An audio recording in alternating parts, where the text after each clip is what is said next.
Hey there, this is Sandra Edmond, Queen of Tax Deeds, with your What the Fact Friday.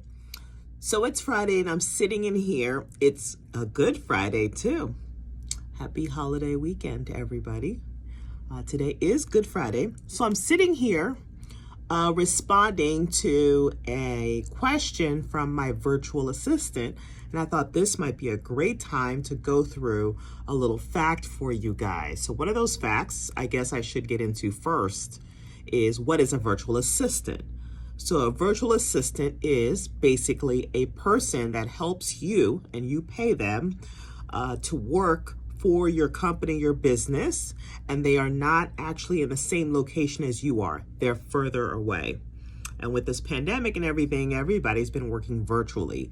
But a virtual assistant is working sometimes in a different part of the country. They're definitely not in the same office as you. Sometimes they're not even in the same country as you, in different time zones. So one of my virtual assistants is a cold caller. So a cold caller is someone that's just calling on the phone to see if people are interested in selling their properties. So I created a checklist with answers to questions and how to do the job for my virtual assistant. So my virtual assistant, who's telemarketing, knows how to telemarket. He's done that before. I actually have more than one virtual assistant. I'm getting ready to hire a second one that does telemarketing as well. But he's done this before and he knows how to do telemarketing. But I have to train him on how I want the job done because it is my company and I do have a vision for the project. So one of the things I want to go over on this Fact Friday is that you're always continually training your virtual assistant or the people that you're working with. Whether you have somebody working for you or not, you are continuing to train them. So what do I mean by that? Let's say you don't have anybody working for you right now. Well, you can still create a set of instructions for them so that when you do have somebody in the future, you don't have to sit there and take so long to train them. And you can create a frequently asked questions section as part of that training as well. So what I do in my operations manual, I go through the task for the job, as well as I also, on this one here, I have a frequently asked questions section because from time to time they'll ask me questions. I will spend time to give them a thoughtful answer, and I want to go ahead and document that answer and keep it for future use so that other virtual assistants will have access to it in case they have a question like that too. So for example, let me show you here. You can see that I have a long detailed answer here. You can't see it, but you can see the size of this paragraph, right? It's like 2 inches long, where the virtual assistant was asking me, what is the budget for buying properties?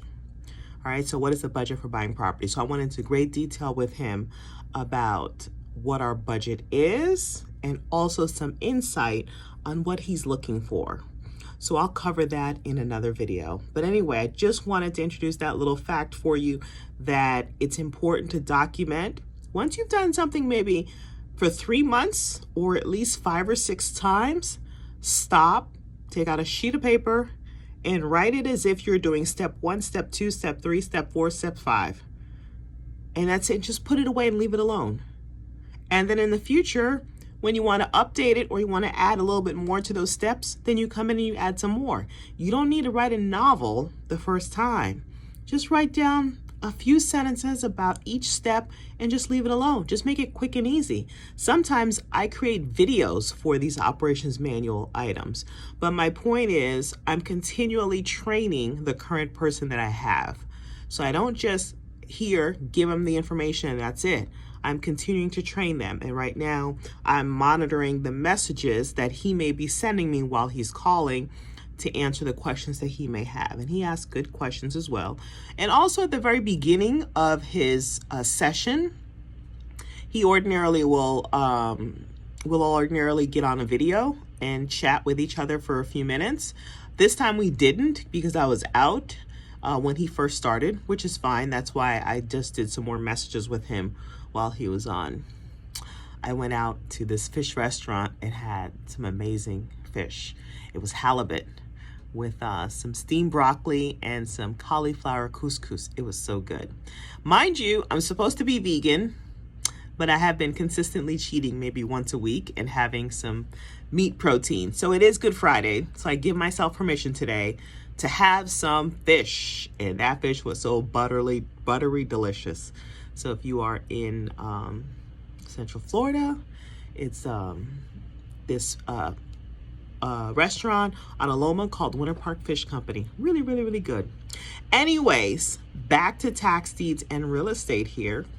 So my virtual assistant, he is calling properties coming up in the sale as well, coming up in the tax deed auction to see if any of those people are interested in selling so that we can try to buy them before the auction. All right, anyway, don't want to make this Fact Friday too long. Just wanted to drop that little tidbit on you guys and hope you have an enjoyable and restful holiday weekend and a wonderful Easter, and that you spend time with your loved ones, you take care of yourselves, feel blessed, and happy investing. Bye-bye.